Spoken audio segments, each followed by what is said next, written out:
ونستعينه ونستغفره ونعوذ بالله من شرور أنفسنا ومن سيئات أعمالنا. من يهده الله فلا مضل له ومن يضلله فلا هادي له وأشهد أن لا إله إلا الله وحده لا شريك له وأشهد أن محمدا عبده ورسوله. أما بعد أعوذ بالله من الشيطان الرجيم. بسم الله الرحمن الرحيم. فاعلم أنه لا إله إلا الله. وقال تعالى في موضع آخر حاكيا عن نبيه سليمان عليه السلام إذ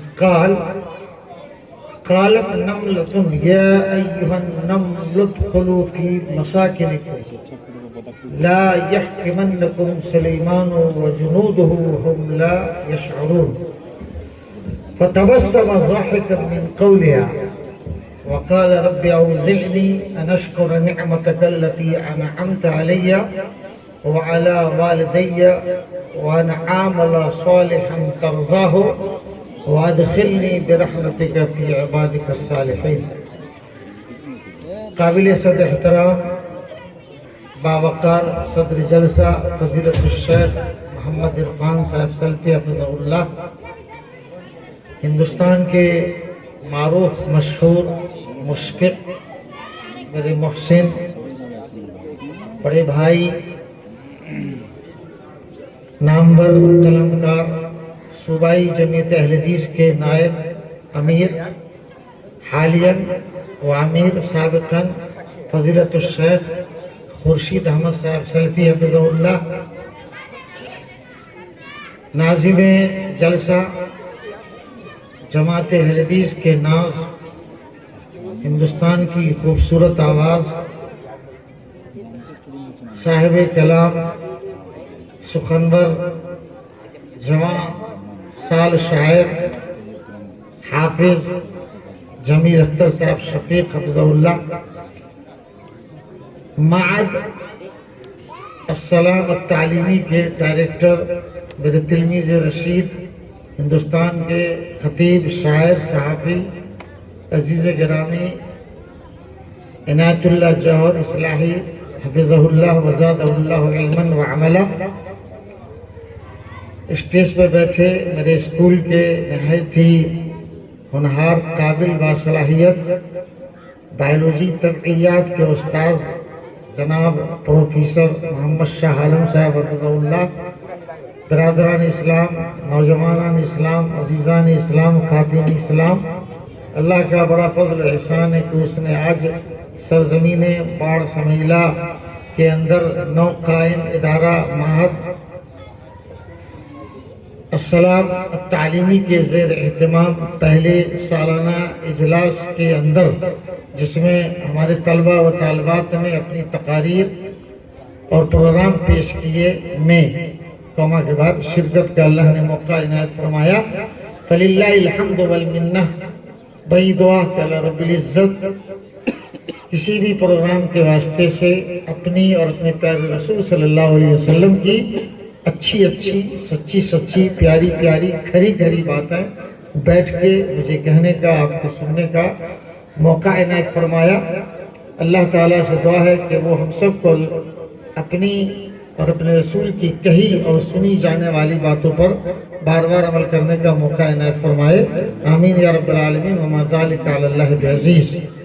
ابھی ناظم جلسہ کی زبانی ہمارے عزیز، نہایت ہی ہردل عزیز اور ابھرتے نہیں بلکہ ابھر چکے شاعر جناب جمیل اختر شفیق حفظہ اللہ کے تعلق سے شہنشاہ ترنم کے ساتھ خطابیہ انداز میں ان کو اسٹیج پہ آنے کی دعوت دی گئی تھی، اس کو سامنے رکھیے گا.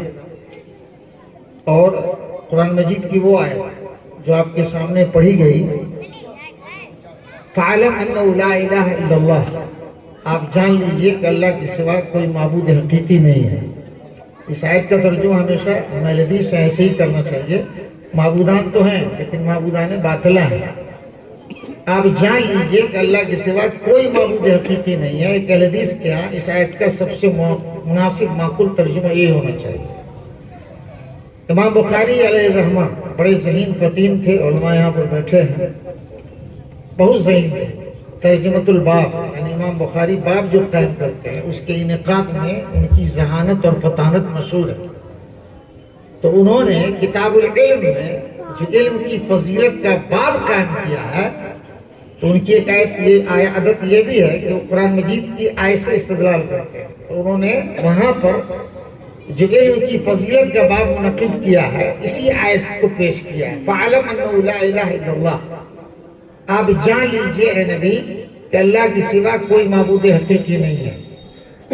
یہاں پر توحید کا اندرون میں ذکر موجود ہے، لیکن اس پر علم کی فضیلت کو ثابت کرنے کے لیے امام بخاری رحمۃ اللہ علیہ کی ذہانت دیکھیے کہ انہوں نے آیت کے پہلے لفظ سے صرف استدلال کیا ہے، اور وہ ہے فَعْلَمْ، آپ جان لیجیے کیا کہ اللہ کے سوا کوئی معبود حقیقی نہیں، یہ بعد میں، اور جان لینا یہ پہلے۔ امام بخاری علیہ الرحمہ کی ذہانت کا آپ اندازہ لگائیے کتنے ذہین تھے۔ ہم لوگ دن رات نہ جانے اس آیت کو قرآن مجید کے اندر جو لوگ قرآن پڑھتے ہیں، اللہ جن کو توفیق دے وہ پڑھتے ہیں، لیکن ترجمہ اور تفسیر کے باوجود بھی ان کے ذہن میں یہ بات نہیں آتی ہوگی کہ اس آیت سے توحید پر علم کی فضیلت کا ثبوت ملتا ہے۔ ہم لوگ اہل حدیث ہیں، ہمارے یہاں عقیدے کی بڑی گرفت ہوتی ہے۔ مدرسہ اسلامیہ بھگوارہ میں قیام انسانیت کانفرنس منعقد تھی۔ ناظم جلسہ ایک پروگرام کے لیے جو بھی منتخب تھے ان کی زبان سے امام اعظم حضرت ابو حنیفہ علیہ الرحمہ کے لیے نکل گیا، اور ایک بڑے عالم بخاری کے 34 سالہ مدرس کی زبان سے وہ لفظ نکلا تو ناظم اجلاس نے گرفت کی۔ اتنے بڑے مجمع میں چاہے ہندوستان کے بڑے بڑے خطیب تھے، ہمارے فضیلت الشیخ، ہمارے محسن، ہمارے بڑے بھائی جناب شیخ خورشید صاحب سلفی حفظہ اللہ بھی تھے، کہ اسم اعظم صرف ہمارے نبی کے لیے استعمال ہو سکتا ہے، کسی اور فقہی امام کے لیے نہیں۔ اصل میں اصطلاحاً کوئی لفظ کس طرح مشہور ہے اس سے اہل علم کے بیچ کی جو مجلس ہوتی ہے وہاں بحث مقصود نہیں ہوتی ہے، کیونکہ عقیدے کے واسطے سے پیغام پہنچانا جب ہوتا ہے تو وہاں بڑے سے بڑے عالم کو بھی بخشا نہیں جاتا ہے۔ یہ اہل حدیث کے مجمع کی خاصیت ہوتی ہے۔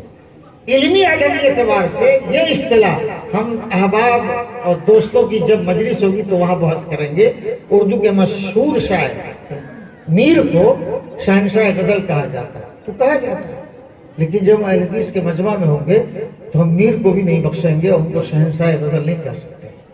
تو عقیدہ کے اعتبار سے ہمارا یہ انداز ہمیں وہی سکھاتا ہے جس کے تعلق سے امام بخاری رحمۃ اللہ نے باب قائم کیا، فَعْلَمْ أَنَّهُ لَا إِلَهَ إِلَّا اللَّهُ، آپ جان لیجئے کہ اللہ کے سوا کوئی معبود حقیقی نہیں۔ ہمارے برادر محترم فضیلت الشیخ، شیخ کا مقام بہت بلند ہے، لیکن مجھے برادر محترم کہتے ہوئے فخر محسوس ہوتا ہے، چونکہ میرے والد ڈاکٹر حاجی محمد الیاس علیہ الرحمہ کے زمانے میں آپ نے وہاں 7ویں جماعت تک کی مدرسہ اسلامیہ میں تعلیم حاصل کی تھی، اور مجھے بڑے عزیز رکھتے تھے۔ جامعہ تیمیہ کے اندر بھی اللہ ان کا سایہ ہم لوگ کو تادر باقی رکھے۔ جماعت اہل حدیث کا متاع بیش بہا ہے، اللہ ایسی شخصیات کے ہم لوگوں کے سایہ تادر باقی رکھے۔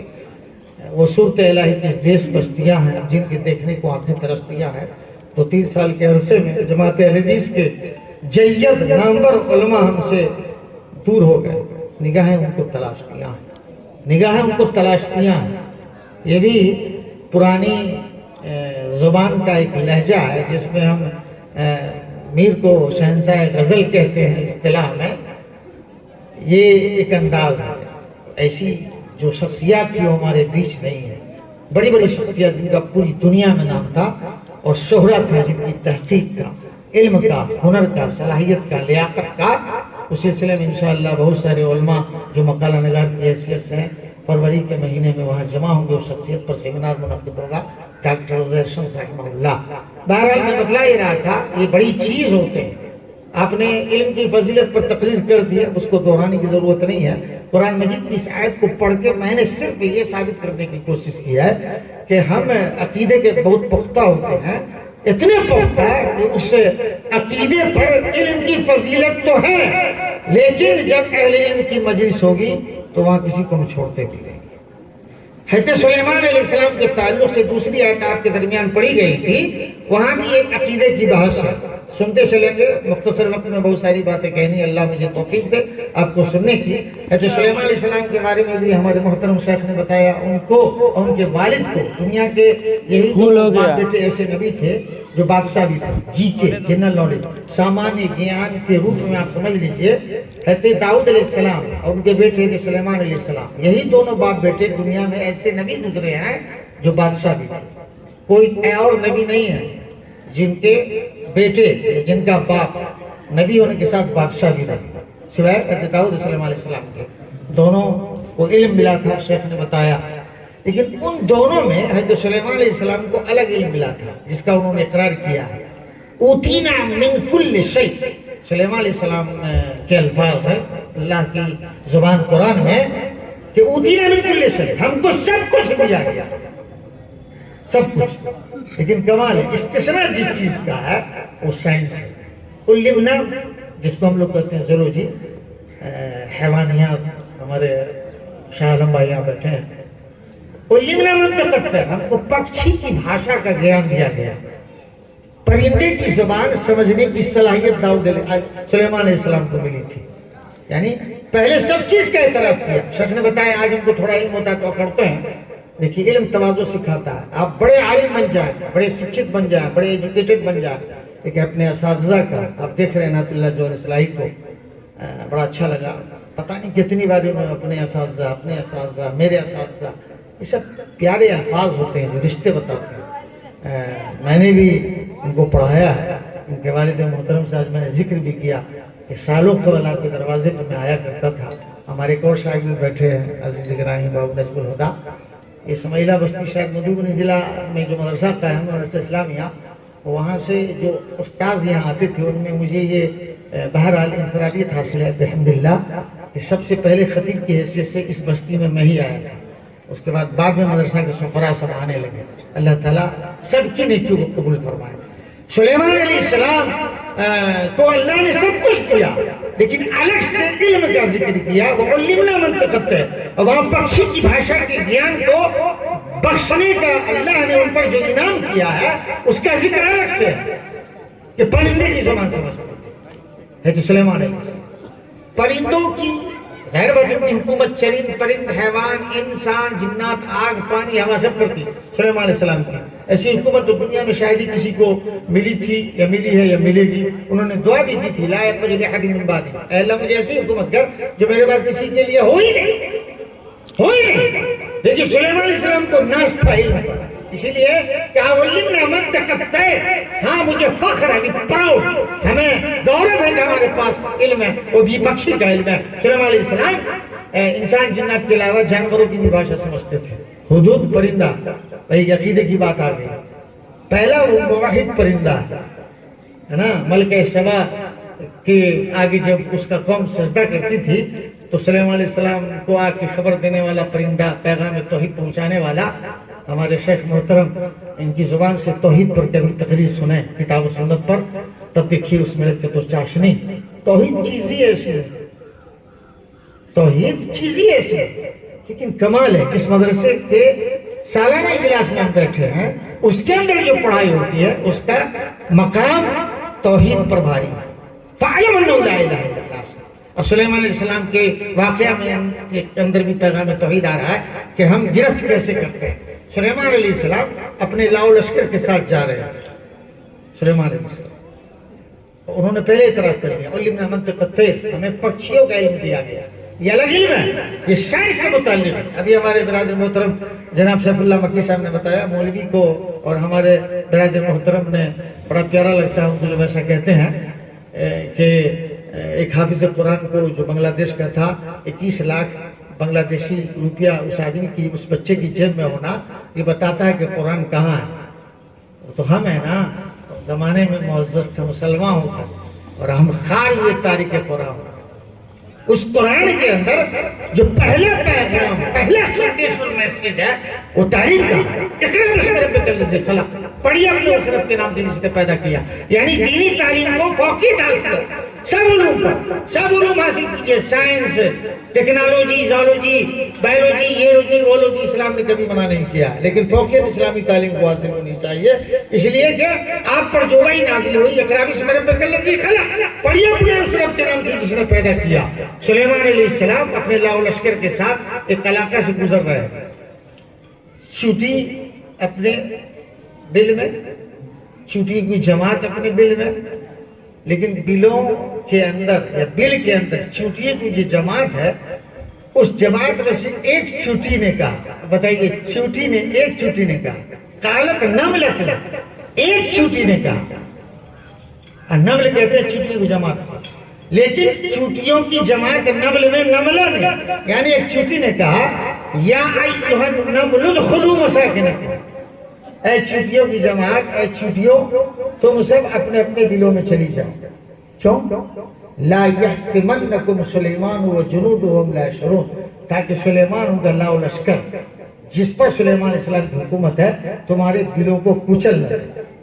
ٹھیک ہے، سلیمان علیہ السلام اگر عالم الغیب ہوتے، عالم الغیب ہوتے تو اس علاقے سے کراس نہیں کرتے جہاں پر ان کا پاؤں پڑنا تھا اور ایک جاندار مخلوق کو پھسلنا تھا، مسلنا تھا۔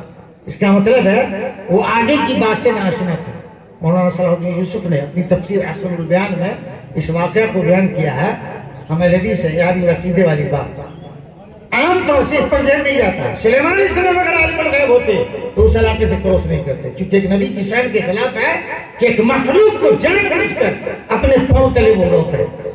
لیکن سلیمان علیہ السلام چونکہ ان کو اللہ نے پرندے کی، چوٹی کی، چرندہ کی بھاشا سمجھنے کی صلاحیت دی تھی، تو جب ایک چوٹی نے اعلان کیا کہ اے چوٹیوں کی جماعت اپنے اپنے دلوں میں جاؤ تاکہ سلیمان اور ان کا لاؤ لشکر تمہارے دلوں کو نہ توڑتے، نہ مسلتے، نہ کچلتے۔ اس میں لا یحتمنہ کسی سخت چیز کو توڑنے کے تعلق سے استعمال ہوتا ہے، یہاں بھی سائنس ہے، لیکن چوٹیوں کا جو دل ہوتا ہے یا چوٹیوں کے جو پنکھ اور ایک معمولی مخلوق کی جو جسم کی حیرت ہوتی ہے، اس کے لیے حتما یحتموا کے لفظ میں جو سائنسی معنویت ہے اس کا وقت ہے، اس کا ایمان ہے۔ انشاءاللہ یاد زندہ صحبت باقی بتایا جائے گا، لیکن اس میں سائنس ہے۔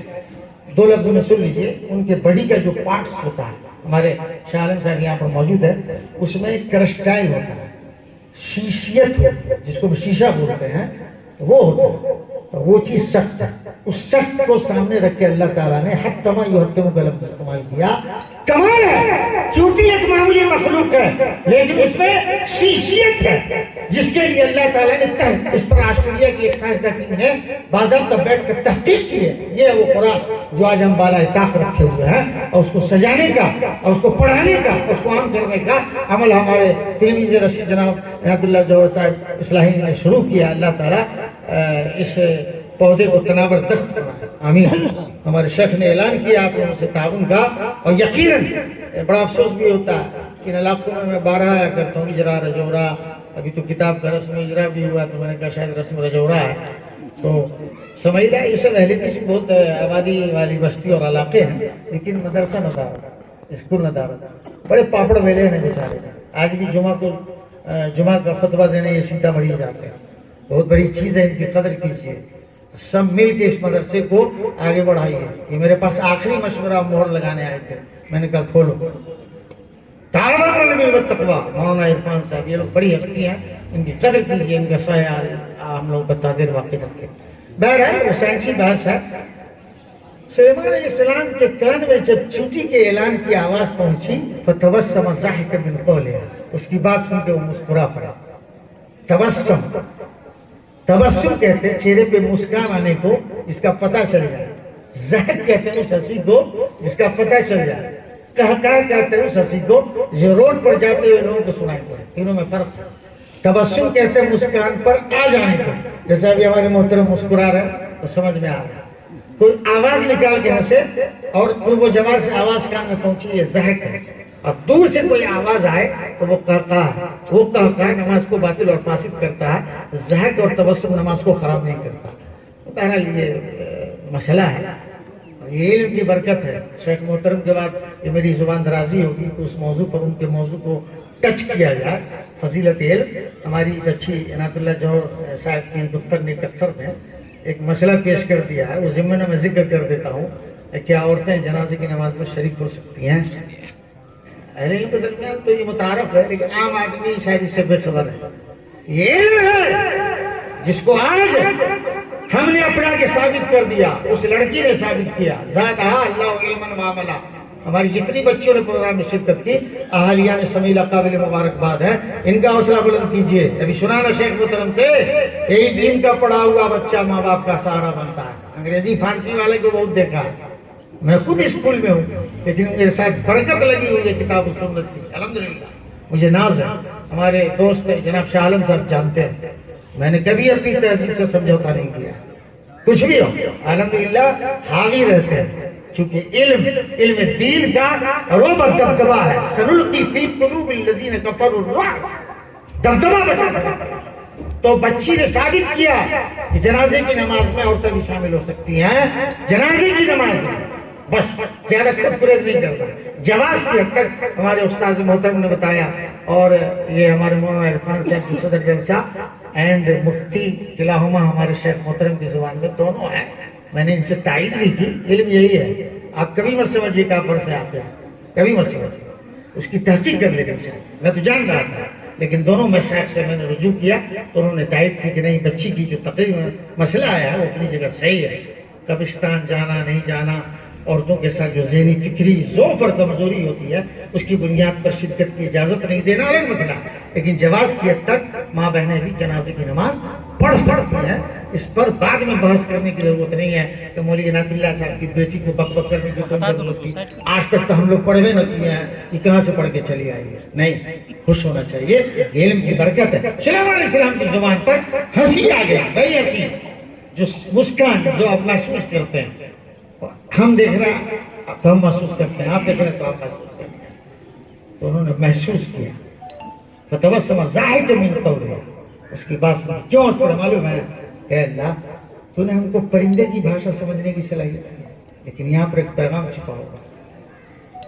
پٹنہ سے چل کے آ گئے فضیلت الشیخ قرسی صاحب، چل کے حفظہ اللہ، سمیلہ کے رہنے والے مولانا عرفان صاحب حفظہ اللہ، مولانا سیف اللہ مکی صاحب حفظہ اللہ، عزیز محترم شاعر ہمارے نہایت ہی دل سے قریب جبیل اختر شفیق صاحب حفظہ اللہ، سب لوگ آ گئے، سب لوگ مل کے ایک بات سمجھا رہے لیکن سمجھ میں نہیں آ رہی۔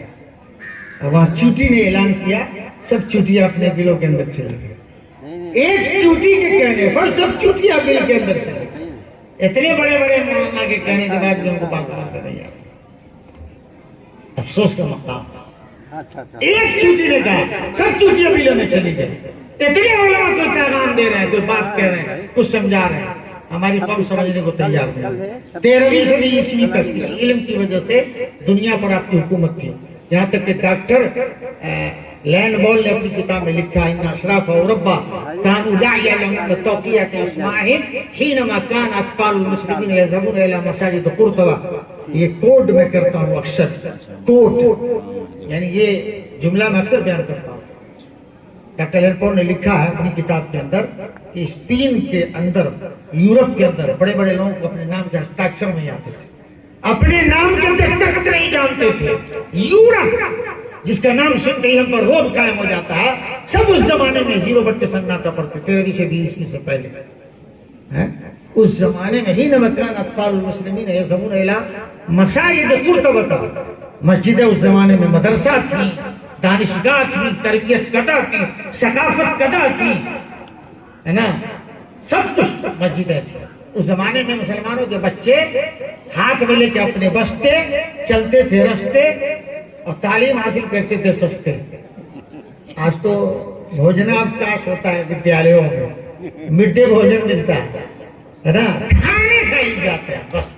اگر یہ لوگ عنایت اللہ سے جھگڑنے آتے ہیں تو مولانا تو رو ملو ہے کا نا، پرائیویٹ مدرسہ ہے، بیچارے کو آگے بڑھائیں گے، سرکاری کا حال بتا رہے ہیں۔ ہمارے ماسٹر صاحب یہاں پر موجود ہیں، بچے جاتے تھے جس زمانے میں یورپ کے بڑے بڑے لوگ، چھوٹے لوگ نہیں، آپ سمجھ سکتے بڑے لوگ کو کہا جاتا ہے نا، جن کو ویل ایجوکیٹڈ کہا جاتا ہے، ویل ڈن کہا جاتا ہے، جس کو ہندی میں سمپن پریوار کے لوگوں کو اپنے نام کا ہستاکشر نہیں آتا تھا۔ اس زمانے میں مسلمانوں کو بچے قرطبہ کی مسجدوں میں پڑھنے جاتے ہیں۔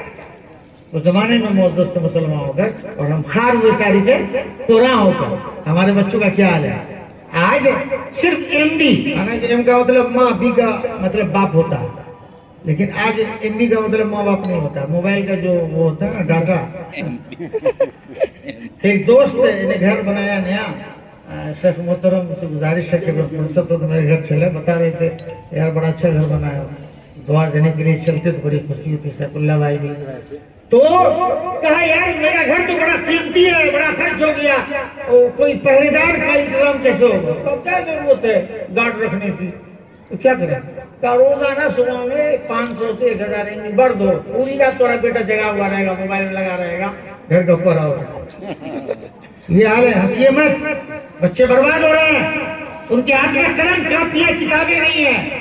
مولانا رحمۃ اللہ صاحب کو دعائیں دیجیے، اس بستی کو بچانے کی کوشش انہوں نے کی ہے، لیکن خود اہالیہ نے سمجھا جس تعداد میں ان کو یہاں ہونا چاہیے. اتنی بڑی بڑی باتیں ہوئی علماء کرام کی زبانی، ان کو آج جس تعداد میں ہونا چاہیے اس تعداد میں نہیں تھے. انشاءاللہ عزم کر آئندہ وہ آئیں گے، بہت بڑی چیز دے رہے ہیں. ان کو توانا بنائیے. یہ مت دیکھیے گولن کا کون ہے، آپ کا بیٹا ہے، آپ کا خون ہے، آپ کے علاقے کا ہے. بڑے پاپڑ بیلے اس بیچارے نے، میں نے دیکھا ہے 20 سال سے، کبھی پٹنہ کبھی سیتامڑھی. ماشاءاللہ مشہور مقرر و خطیب بھی ہمارے شیخ کر رہے تھے کہ ابھی یہ فری رہتا تھا ہندوستان کا اور کامیاب خطیب ہوتا، لیکن معاش جو نہ کرا، معاش جو نہ کرا. شاید وہ بھی ان کی ترجیح ثانی ہو، کہیں پہلی ترجیح یہ ہو کہ علاقہ میں ہم کچھ اپنی خدمات انجام دے دیں تاکہ ہماری طرح یہ علاقہ علم کے زیور سے آراستہ پیراستہ ہو جائے. سلیمان علیہ السلام اس لیے ہنسے کہ وہ جان رہے تھے کہ یہ علم دنیا میں کسی کے پاس نہیں ہے، اس لیے ہنسے. دلیل انہوں نے آگے اعتراف کیا، وقال ربی اوزعنی. علم اتنی بڑی دولت ہے کہ سلیمان علیہ السلام تختہ حکومت پر نہیں مسکرائے، تختہ حکومت پر ناز نہیں کیے، تختہ حکومت پر انہوں نے فخر نہیں کیا، بلکہ مسکرائے شکرانہ کے طور پر، اس لیے کہ وہ پکشی کی بھاشا جان رہے تھے اور چوٹی کی بات سمجھ میں ان کو آ گئی تھی. فتبسم ضاحکا من قولها، اس لیے کہ فوراً اللہ تعالیٰ نے واو حرفت پھیلا کے ان کے شکرانہ کو ذکر کیا ہے. وقال رب اوزعنی، اور کہا پالنہار مجھے توفیق دے کہ میں تیری اس نعمت کا شکر ادا کروں جو تو نے میرے والدین پر کی ہے. جبکہ صرف داؤد پر نعمت عطا ہوئی تھی لیکن ماں کو بھی شامل کیا. ہم میں سے کوئی آدمی ایسا ہی فتویٰ پوچھتا ہے، ماں پر تو کوئی اللہ کی الگ سے نعمت نہیں تھی لیکن سلیمان علیہ السلام نے دعا میں ماں کو بھی شامل کیا. یہ والدین کا احترام ہے. والدین کا آپ کا باپ اگر ماسٹر ہے تو دعا میں ماں کو بھی شامل کیجیے، گرچہ وہ بیچاری جائے گا. یہ مقام ہے، اس لیے ماں کو شامل کیا. کہا پالنہار مجھے توفیق دے اس نعمت پر شکریہ ادا کرنے کی جو نعمت تو نے مجھے دی ہے، میرے والدین کو دی ہے، یعنی داؤد علیہ السلام کو، اور اپنی ماں کو بھی اس میں شامل کیا. مفسرین نے لکھا اللہ تعالیٰ جب کسی کو کوئی نعمت عطا کرے، حسن کی، صحت کی، مال دولت کی، جائیداد کی، پراپرٹی کی، علم کی، کوئی بھی نعمت اللہ عطا کرے تو 3 کام کرنا چاہیے. سب سے پہلے شکر. شکر بھی 3 طریقے سے ادا ہوتا ہے. زبان سے، جسے کھانا کھایا تو الحمدللہ. دل سے، شکر یہ ہے کہ آپ نے جو کھایا اللہ سے اپنے دوسرے مسلمان بھائی کے لیے اسی نعمت کی تمنا کی. اپنے مرغی کھا رہا بھلے ترکاری کھا رہا نہیں، یہ دل کا شکر نہیں. دل کا شکر یہ کہ زبان سے الحمدللہ کہے تو دل سے یہ شکر ہے کہ آپ دوسرے مسلمان بھائی کے لیے بھی اچھی تمنا کریں، ہے نا. عمل سے شکرانہ ادا ہوتا ہے. نماز بھی پڑھیے، مرغی کھا کے الحمدللہ الذی اطعمنی وسقانی وجعلنی من المسلمین. ہاں میرا دوسرا مسلمان بھی مرغی کھایا، اثر کے دانے میں غائب ہو گئے تو نہیں ہوگا. 3 شکر، زبان سے، دل سے، اعضاء و جوارح سے، عبادت کے طریقے سے، جو بھی ہو. سلیمان علیہ السلام کے شکر میں 3 چیز شامل ہے. تو پہلا کام آدمی نعمت پانے کے بعد شکر کے لیے کرے. اور رب اوزعنی ان اشکر نعمتک التی انعمت علی وعلی والدی وانا صالحا ونعمل صالحا، اور تو مجھے توفیق دے کہ ہم نیک کام کریں. یہاں بھی تھوڑی سی بات کتاب و سنت کی تائید کو لیتے ہوئے عقیدے کی ہے. نیک عمل کی توفیق کی دعا مانگنا جو اللہ کو پسند ہے. It means there are some acts. اس کا مطلب ہے کہ کچھ کار جیسے ہیں جو نیک تو ہیں لیکن اللہ اور اس کے رسول کو پسند نہیں ہے. اس کی ایک مثال ہے، جامع ترمذی یا سنن ترمذی میں اس واقعہ پر لکھا ہے.